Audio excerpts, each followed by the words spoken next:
The film begins in 1869 in the town of Brantford, New Hampshire. Two boys are seen breathlessly running with a box, which they proceed to bury in the woods. The film then cuts to a century later in Brantford. A young boy named Alan Parrish is chased by a gang of bullies and seeks refuge in his father's shoe factory. Alan encounters one of his father's employees named Carl, who has created a prototype sneaker which he feels is the future of Parrish shoes. Alan carelessly places the prototype on a conveyor belt as he is discovered by his father. Sam Parrish chastises his son for being bullied and claims that Alan needs to stand up for himself. As Alan leaves, a grinding noise is heard from one of the factory's machines. The conveyor belt upon which Alan placed the prototype sent the shoe into the machine, damaging the machine along with Carl's prototype. Sam demands to know who is responsible for the incident, and Carl takes the blame for Alan. Outside the factory, Alan is accosted by the bullies.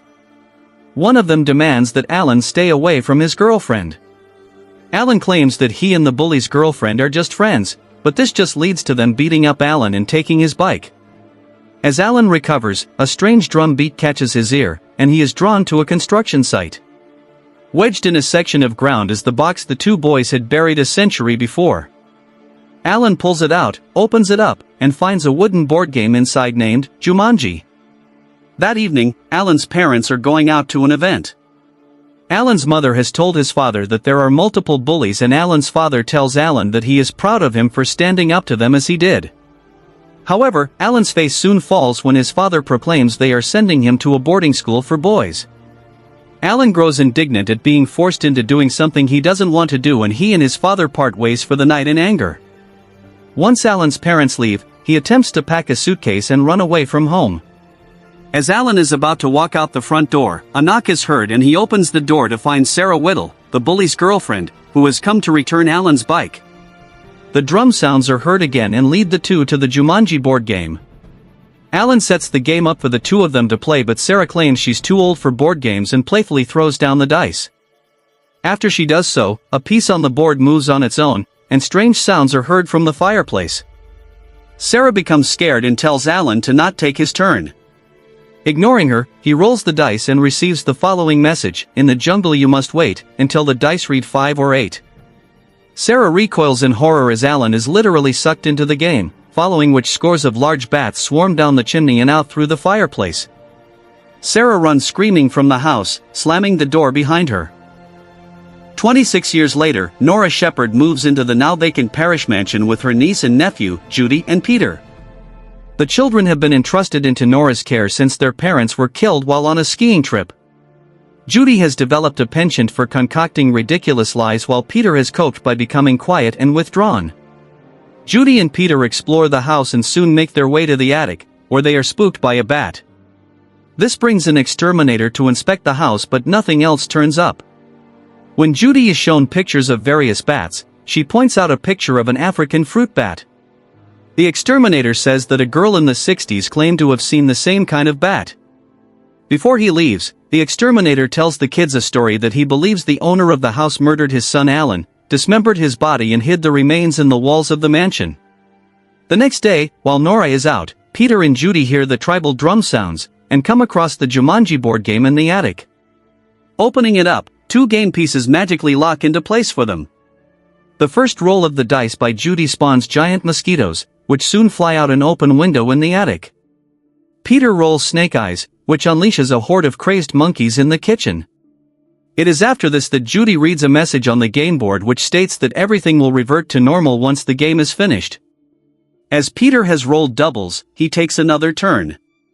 Peter rolls a 5, and the two are soon shocked to find a lion in their house. Their shock soon doubles when Alan appears, now a 40-year-old man in jungle garb. Alan corrals the lion in a bedroom before thanking Judy and Peter for freeing him. When Alan asks where his parents are, Judy informs him that it is 1995 and that she, Peter and their Aunt Nora are the new owners of the house. Alan rushes outside, where he encounters Carl in a police cruiser. While Carl demands to know who Alan is, the monkeys from the kitchen hijack Carl's car and drive off in it, with Carl running behind in pursuit. Alan then rushes off, intent to find his family. Alan soon finds the Parrish shoe factory has been shuttered. Entering the factory, Alan comes across a homeless man who tells the group that after Alan went missing, Sam used all his time, energy, and wealth to find him. When Alan asks to know where the two elder parishes are, the homeless man directs Alan to the nearby cemetery. After visiting his parents' graves, Alan and the kids return to the mansion, where the kids attempt to get Alan to help them finish the game. However, they soon find that the game has to be played in the order of who is next. As Alan was the second person to roll the dice, followed by Judy and Peter, that means that Sarah has to roll the dice for the game to advance. Unsure where to go, the three go to the house where Sarah lived as a girl only to find Psychic living there. They ask the Psychic for help finding Sarah, only to find the Psychic is Sarah. After Sarah faints at the sight of Alan, Alan and the kids take her back to the mansion. Upon seeing the game board, Sarah freaks out, claiming that what she thought she saw, Alan being sucked into the game, was a hallucination, and that Alan's father had killed him and dismembered his body, hiding it in the walls of the mansion. Alan manages to trick Sarah into taking her turn, which unleashes a number of carnivorous plants. The group then retreats to another part of the house, where Alan takes his turn. Alan's turn summons the game's most deadly aspect, a big game hunter from the game named Van Pelt, who has been chasing Alan for some time within the game of Jumanji. It is only when Van Pelt runs out of ammunition does he give up, going off to get more. We can tell that Jumanji has created Van Pelt by patterning him after Alan's father, Sam Parrish. He seems only interested in hunting Alan to death and screams at him for being a sniveling, yellow coward for not facing Van Pelt and his gun. Once again, an exaggerated nightmare conjuring of Sam Parrish. The group next goes to the library in the mansion, where Judy's turn results in a massive stampede of animals bursting forth from the bookcase behind them. In the ensuing chaos, a large white pelican grabs the game in its beak and flies off. Alan chases after it, with the group in tow. Alan finds the pelican by a river, catches a fish and tosses it to the bird, causing it to knock the game into the river. Peter manages to retrieve the game and everyone returns to the house. However, Carl appears and takes Alan away. Once Alan is gone, Peter reveals that he has attempted to cheat by attempting to drop the dice so that he would get the number he needed to reach the end. As a result, Peter begins to morph into a monkey. In the police cruiser, Alan finally tells Carl who he is and Carl attempts to get Alan back to Judy, Peter, and Sarah. Meanwhile, the three have been found again by Van Pelt, now having acquired a Daewoo USAS 12 automatic shotgun. The chase leads the group into the heart of the town where the animal stampede almost kills Peter. Van Pelt finds Peter trapped in a crushed car and wrestles the game away from him, then heads for a discount store. Van Pelt intends to trap Sarah and use her as bait along with the game to lure Alan to him. Alan and Carl eventually do find them at the store.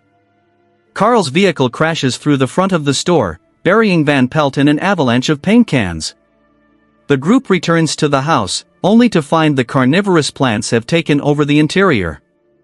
The next turn causes a monsoon to flood the main floor of the house and the group to be chased by a large crocodile. Everyone heads for the attic, where Sarah takes her turn, and the floor turns to quicksand, almost swallowing Alan. Judy rolls the dice, freezing the floor, saving Alan from being swallowed up by the floor. Peter rolls next and some large spiders suddenly appear. Judy attempts to fight them off, but accidentally finds one of the plants, which shoots her with a poisonous barb. Sarah takes her turn, resulting in an earthquake that splits the parish house in two. Alan is freed and falls through the floor, along with the game.